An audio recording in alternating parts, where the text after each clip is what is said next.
Boa tarde a todos. Eu sou o Eduardo Reis e é um prazer estar aqui participando da série de simpósios Química é Vida. Eu sou docente aqui do Departamento de Bioquímica, no Instituto de Química da USP, e eu vou falar para vocês um pouquinho hoje sobre epigenética, né? A gente está vivendo na era da revolução genômica, da biotecnologia, a gente fala muito de genética, né, das aplicações da genética, e agora epigenética talvez não seja algo tão claro, né? E acho que é importante a gente difundir esse conhecimento. Então, antes de falar o que é epigenética, né, eu vou falar um pouquinho do que é a genética, né? A gente, só para contextualizar, né? Então, quando a gente pensa em genética, a gente pensa em DNA, né? O DNA é o material genético, né, de todos os seres vivos, né, que contém, então, as instruções para a construção, né, das células, né, e dos seres vivos, né? Basicamente, então, o DNA é uma molécula, né, todo mundo, né, tem esse conceito, né, de uma dupla hélice, né, é um polímero, né, de ácido desoxirribonucleico composto de bases, né, que são os desoxirribonucleotídeos, né, que são os AT6G, né, que definem o código genético. Né? Essa molécula de DNA está organizada, né, em cromossomos, e esses cromossomos estão dentro das células. Né? E a leitura desse código genético, né, no processo de transcrição e depois tradução, é que vai fornecer, então, as proteínas, né, que são os grandes atores das células, né, que têm os papéis estruturais de organização, né, do citoesqueleto das células, os transportadores, né, de íons, os receptores de membrana, os anticorpos, as enzimas que organizam todo o metabolismo celular. Né? Então, a leitura do código genético é fundamental no processo de expressão gênica, né, em que os genes são, então, reconhecidos pela maquinaria da célula, transcritos, né, por uma maquinaria que inicialmente faz uma cópia desse DNA em uma cópia de carbono, que é um intermediário temporário, que são os RNAs, né? E esses RNAs, então, aqui acontece a conversão do código, né, do código genético, né, que está nas bases, né, as CTGs, ela é convertida, então, no código dos aminoácidos, né, durante a síntese proteica. Né? Então, esse é o fluxo da informação genética. E o que acontece é que quando uma célula se duplica, né, através de um processo de replicação, o DNA, então, ele é copiado de uma forma fidedigna, né, e as células filhas recebem exatamente aquela informação genética. Né? Então, baseado nesse conceito, né, inicial, então a gente pode começar agora. Agora, o que acontece? Vamos pensar. A gente tem um organismo multicelular, né, como, né, o homem, e todas as células do nosso corpo, elas têm exatamente, né, o mesmo material genético, tem, né, o mesmo DNA. Né? Tanto a célula do músculo, quanto da pele, quanto do neurônio. Né? Na verdade, a gente tem mais de 200 tipos celulares no nosso corpo, todos com o mesmo DNA, com o mesmo material genético. Agora, ninguém tem dúvida que essas células são funcionalmente muito diferentes, né? Têm funções muito diferentes, são morfologicamente diferentes. Né? E o que permite, então, como é que o mesmo DNA resulta em células tão diferentes? Né? O que acontece é que os genes, né, embora elas tenham o mesmo DNA, o conjunto de genes que se encontra ativo em cada uma dessas células é diferente. Né? Isso aqui está exemplificado nesse cartoon. E tanto os genes ativos são diferentes, quanto a quantidade que esses genes são ativos são diferentes. Isso, então, é responsável por essa variação de características ou de fenótipos, né, celulares. Né? E isso acontece também, essas mudanças de expressão também podem acontecer ao longo do desenvolvimento em estados patológicos. Né? E o que organiza isso? Como é que a gente explica? E como é que, uma vez que essas células se dividam, né, no caso de uma célula do músculo, né, ela se divide, ela vai dar origem a duas células musculares. Quer dizer, esse programa de expressão gênica, ele é herdado também. Ele é transmitido, né, hereditariamente quando uma célula se divide. Agora a gente pode começar, então, a falar do que é epigenética. Então, a epigenética, ela trata de modificações na molécula do DNA que não alteram a composição de bases, mas que alteram seu funcionamento. Né? Elas vão alterar, podem ser alterações do tipo, né, metilação do DNA, em que acontece a adição de grupos metila à molécula de DNA, sem alterar a sequência de bases, ou então alterações químicas que acontecem em proteínas que que se associam ao DNA e mudam também a sua atividade. Né? São as proteínas histonas, né, que se associam com o DNA e vão mudar, então, como o DNA funciona e a sua capacidade dos genes serem expressos. Então, a gente vai falar um pouco dessas modificações agora, que são essenciais, né, para o controle epigenético. Então, a primeira delas, vamos falar primeiro da modificação, né, das modificações que dependem do grau de compactação do DNA. Então, o DNA dentro da célula, ele não se encontra nu, né, ele está intimamente associado com proteínas, formando o que se chama de cromatina. Né? Então, cromatina, quando a gente pensa, é DNA associado com proteína.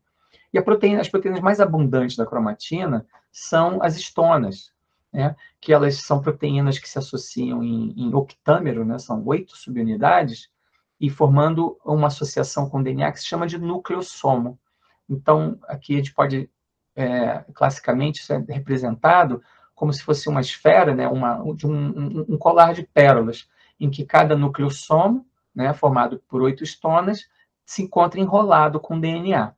Né? E o que estabiliza essa associação são cargas, são interações eletrostáticas, né, em que o DNA ele tem carga negativa e essas histonas no seu exterior têm cargas positivas. E, então, elas se associam, né, através de carga. Né? Agora, essa associação ela é dinâmica, porque as cargas das histonas podem ser controladas através de modificações químicas, de grupos químicos que são depositados, que podem diminuir ou aumentar essa carga positiva. Então, quando essas histonas se encontram modificadas quimicamente, né, elas ficam com uma carga negativa, uma carga positiva menor, portanto, elas se associam menos fortemente com o DNA, a cromatina fica mais descompactada, mais aberta, e então os genes nessas regiões abertas se tornam mais acessíveis à maquinaria de transcrição e podem ser, então, transcritos, ativados. Por outro lado, se essas histonas agora perdem esses grupos químicos, elas vão ficar mais positivas, vão se associar mais fortemente com o DNA, tornando uma cromatina mais compacta, né? E aí, os genes localizados nessas regiões compactadas, ele torna-se pouco acessível à maquinaria de transcrição, portanto, esses genes ficam inativos. Então, aqui a gente está vendo que o estado de compactação da cromatina define muito a atividade, né, de expressão gênica. E isso é um estado altamente dinâmico. Né? A cromatina pode ir de um estado mais compacto para um estado menos compacto e vice-versa, regulado por enzimas que vão depositar esses grupos químicos ou remover das histonas. Né? Então, são grupos químicos diferentes, né? Os principais seriam acetilação e fosforilação, metilação, mas existem outros grupos também que são adicionados, né, ou removidos das histonas, e eles mudam tanto a afinidade, né, do DNA pelas histonas, como também recrutam proteínas para a cromatina, então é uma sinalização complexa. Né? E esses grupos eles podem ser depositados em diferentes histonas e em diferentes resíduos de aminoácidos das histonas. Né? E resultando no final, quer dizer, e cada um desses grupos pode contribuir, dessas modificações, contribuir mais para ativação ou mais para repressão. Só que essas modificações não acontecem de uma forma única, elas acontecem simultaneamente.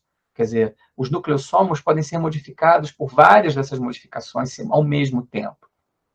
E o resultado final disso, quer dizer, vai resultar numa ativação ou numa repressão.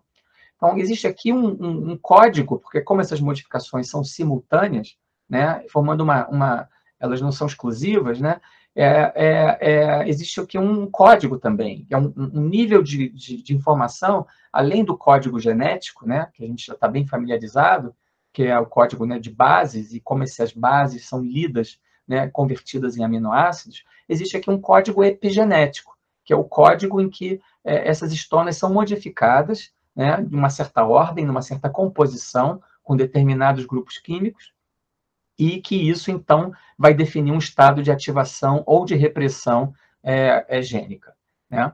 E esse código não é totalmente conhecido. A gente conhece as principais modificações, o impacto delas individual, mas né, o aspecto combinatorial não é totalmente claro. A segunda modificação epigenética importante que participa desse processo regulatório é a metilação do DNA. Né? A metilação do DNA ela não acontece em qualquer base, né? A metilação acontece em bases citosinas, quando essas bases são seguidas de uma guanosina.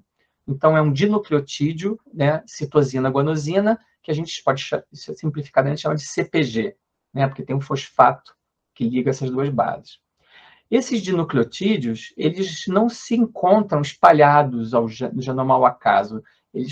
A gente tem uma densidade maior desses dinucleotídeos nas regiões regulatórias dos genes, né? Nas regiões promotoras, no que se chama de ilhas CPGs. Né? A gente tem alguns dispersos pelo genoma, mas a gente tem uma densidade maior deles nessas regiões regulatórias. E o status de metilação desses CPGs é muito importante para a expressão gênica. Então, os genes ativos, eles têm essas ilhas CPGs demetiladas, né? As citosinas se encontram desmetiladas, né? Indicadas aqui por essas bolinhas abertas. Agora, sob a ação de enzimas específicas, por exemplo, uma DNA-metiltransferase, que ela é ativada em certas circunstâncias, ocorre, então, a metilação dessas ilhas CPGs.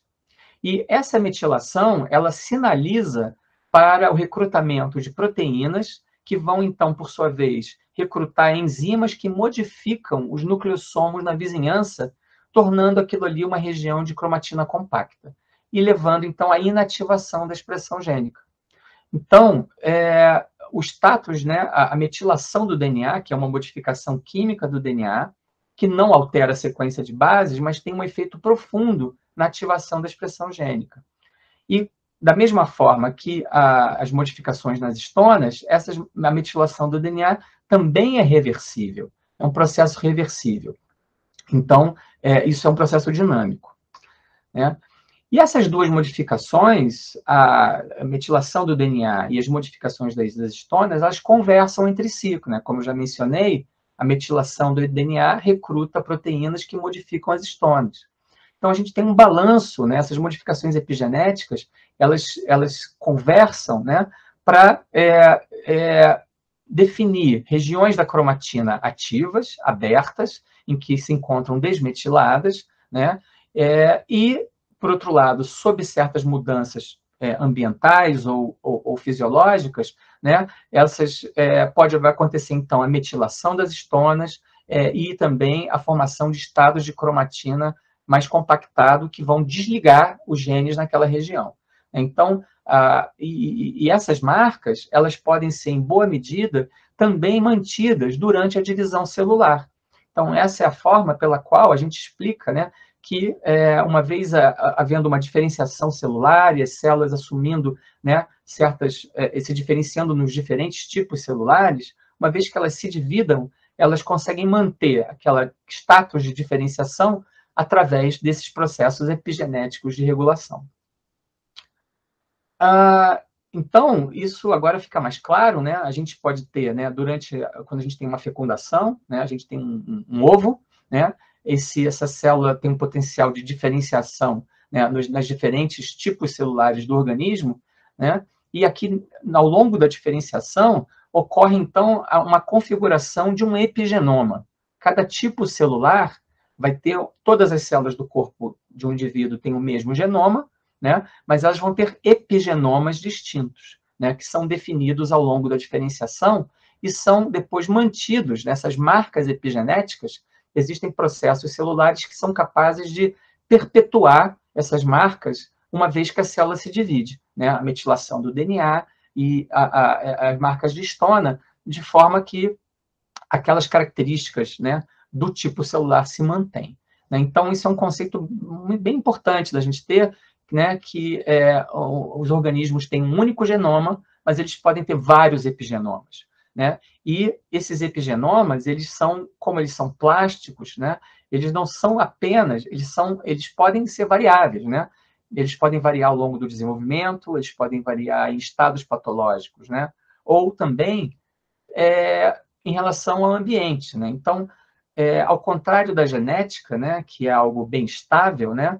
Óbvio que a gente tem, né, mutações, né? A gente pode ter alterações na sequência do DNA que vão, né, se perpetuar na divisão celular, mas a gente tem também o efeito, né, do ambiente sobre o genoma, né, alterando o epigenoma, né? E como a gente está vendo aqui nessa imagem, né, né, a gente pode ter tantos efeitos físicos, quanto efeitos químicos, quanto até efeitos psicológicos, né? A dieta, né, e o exercício, por exemplo, vão afetar o epigenoma, né?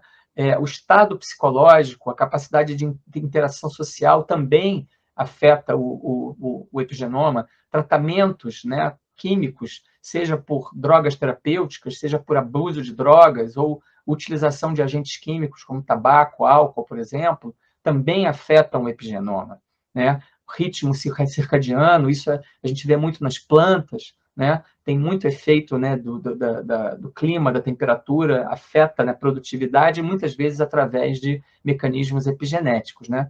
E também agentes patogênicos, né? Aqui eu queria exemplificar, né, quer dizer, e até comentar, quer dizer, um modelo muito interessante, importante para a gente estudar epigenética é o estudo de gêmeos, né? Gêmeos, principalmente gêmeos monozigóticos, porque são indivíduos que compartilham exatamente o mesmo material genético, né? A partir de um ovo fecundado, acontece uma divisão assimétrica que gera, né, duas células,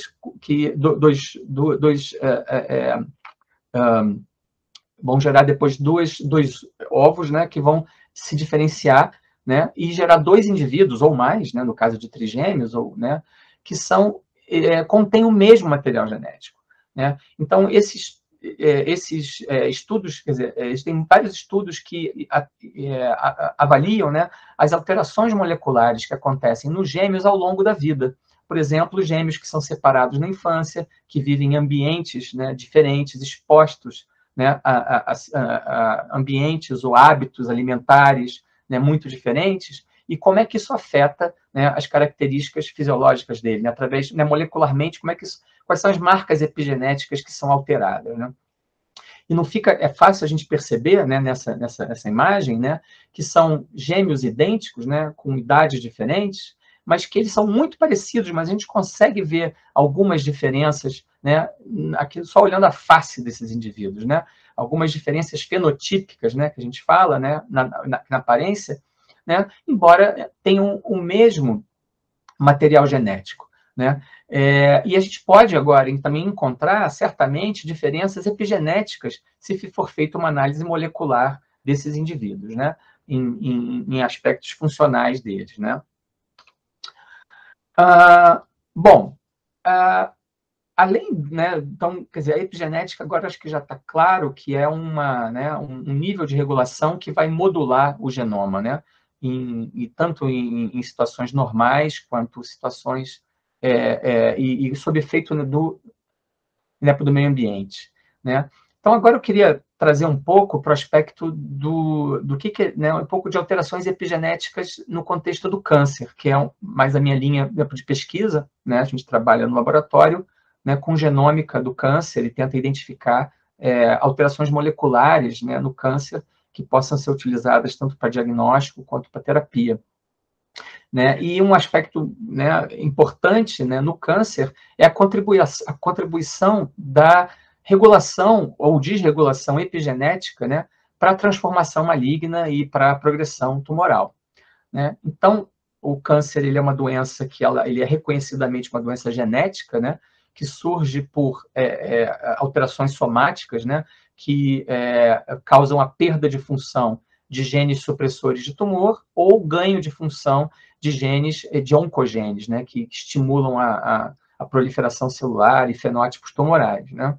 Então, você tem uma base genética, né? Mas hoje em dia a gente sabe, está bem claro que a epigenética tem um papel muito grande também para favorecer, né, o estabelecimento dessas características tumorigênicas, né, como capacidade de proliferação, invasão, escapar do sistema imunológico, quimiorresistência, de também formar metástases para a distância.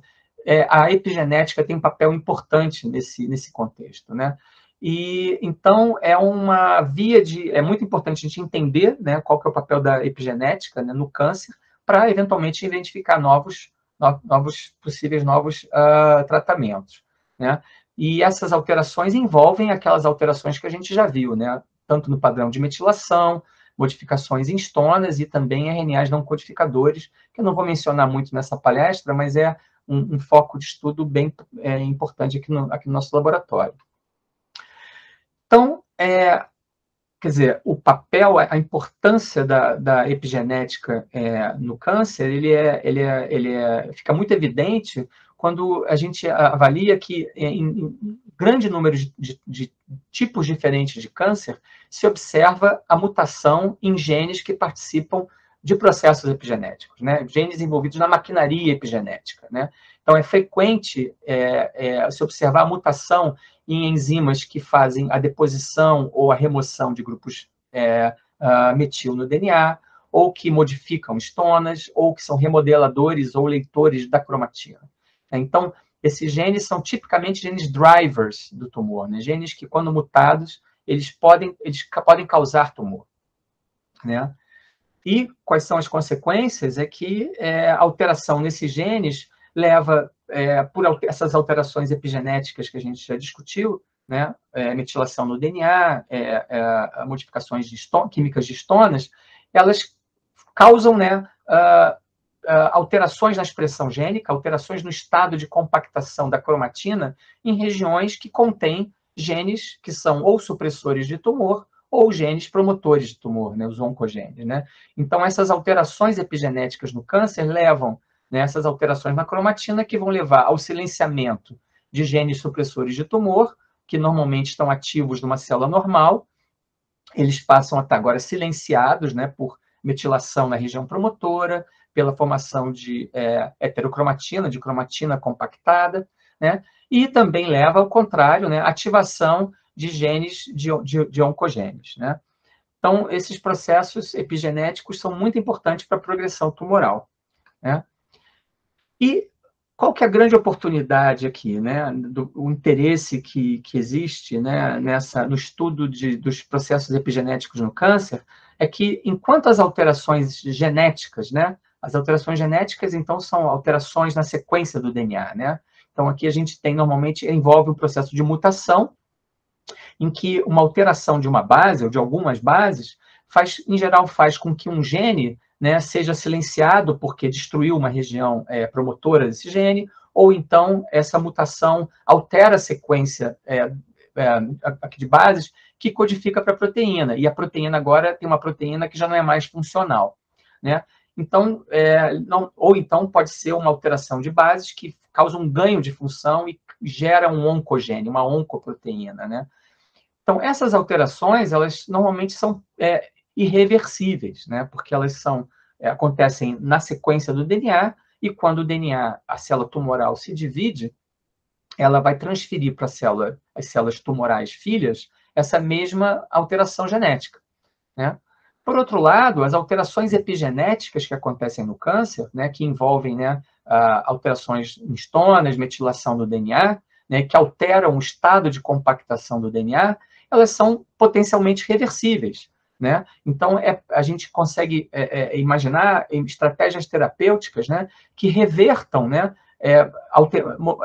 aqui manipulando essas enzimas, né, ou enzimas que modifiquem o estado de compactação do DNA ou de metilação do DNA, é possível imaginar, então, uma reativação de genes supressores tumorais ou uma inativação de oncogenes que se encontram ativados, né, nessas células tumorais, né?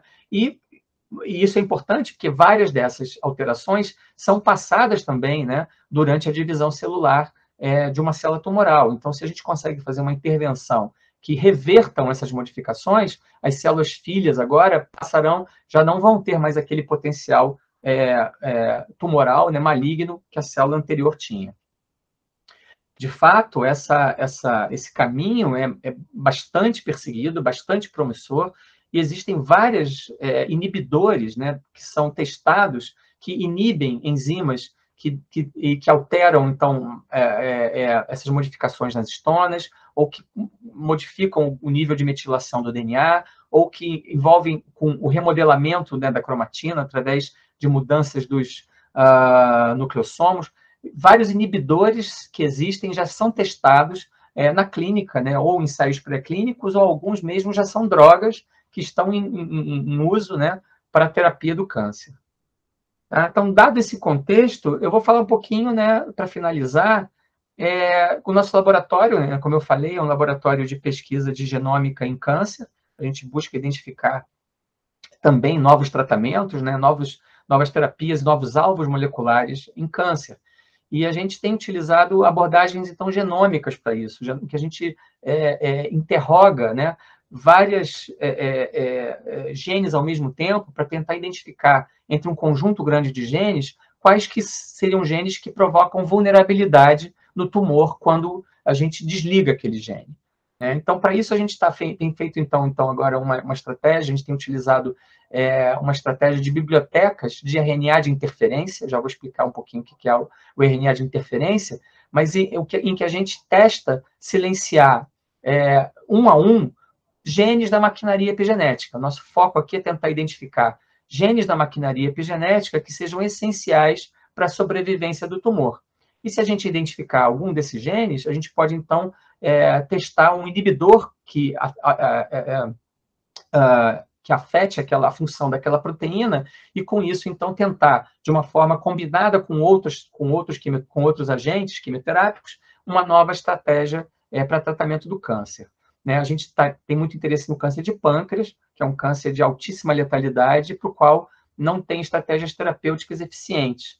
Né? Então, o que a gente faz a gente tem, então, modelos celulares de câncer de pâncreas, né, que a gente cresce no laboratório, em placas de cultura, e a gente introduz dentro dessas células, né, a gente utiliza uma biblioteca de pequenos RNAs que são complementares, chamados Short Hairpin RNAs, esses shRNAs, que são complementares a genes da maquinaria epigenética, 350 genes que codificam proteínas da maquinaria epigenética, ou seja, que estão envolvidos com modificação de histonas, ou com metilação do DNA, ou com remodelamento da cromatina.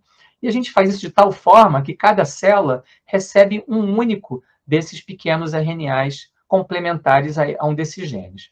Né? E aí eu vou andar aqui só para explicar, e o que acontece é que essas células, quando recebem esses RNAs dupla-fita, esses RNAs dupla-fita vão ser processados por uma maquinaria celular que é chamada do RNA de interferência.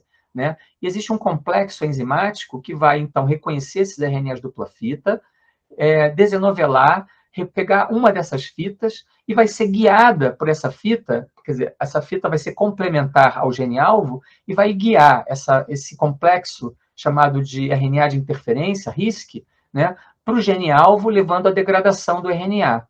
Ou seja, as células que receberem esse RNA dupla-fita vão ter esse gene-alvo desligado. Né?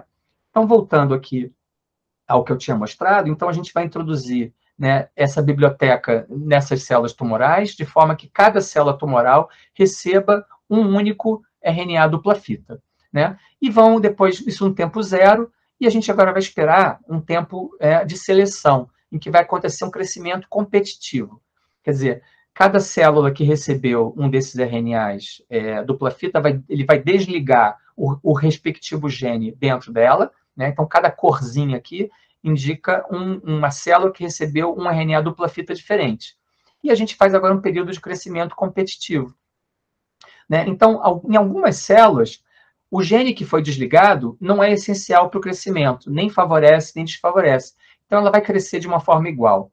Em algumas células, o gene que é desligado favorece o crescimento daquela célula. Então, ela vai proliferar mais do que as outras. Então, vai ter uma super representação daquela célula. E algumas células em que esse gene foi desligado, isso vai causar uma perda de vantagem competitiva daquela célula. Ou seja, ela vai ser depletada, ela vai sumir da cultura após esse período de crescimento competitivo. São esses casos que nos interessam, porque são genes que, quando a gente desliga, causam uma perda de fitness, uma perda de capacidade de proliferação dessa célula, ou potencial clonogênico. Então, são genes que são essenciais para a sobrevivência da célula tumoral. E a gente identifica isso comparando, né, a abundância desses hairpins, né, desses pequenos dupla-fitas, no início e no final do crescimento competitivo a partir de um sequenciamento, né? Então, a partir dessa estratégia, a gente utilizou, então, uma biblioteca, como eu mencionei, né, que vai alvejar são cerca de 4.500 short hairpins, que vão alvejar 350 genes epigenéticos, né? E aí a ideia da gente, então, no final desse ensaio, a gente já tem alguns candidatos que a gente está agora trabalhando, né, que são possíveis candidatos à vulnerabilidade, né, para a célula tumoral, e a ideia é que a gente vai agora, após uma etapa de validação, vai ter alguns novos alvos que a gente vai poder, então, testar como possíveis novos alvos para a terapia do câncer de pâncreas. Com isso, eu acho que eu vou encerrar, né? Eu queria só deixar aqui uma informação de contato, que é o site do nosso laboratório. Quem tiver mais interesse nas pesquisas que a gente desenvolve, tem alguma dúvida sobre esse tema que foi debatido, pode entrar aqui, vai ter as informações e contato, e eu estou à disposição aqui para conversar com quem quiser. Tá bom? Um abraço.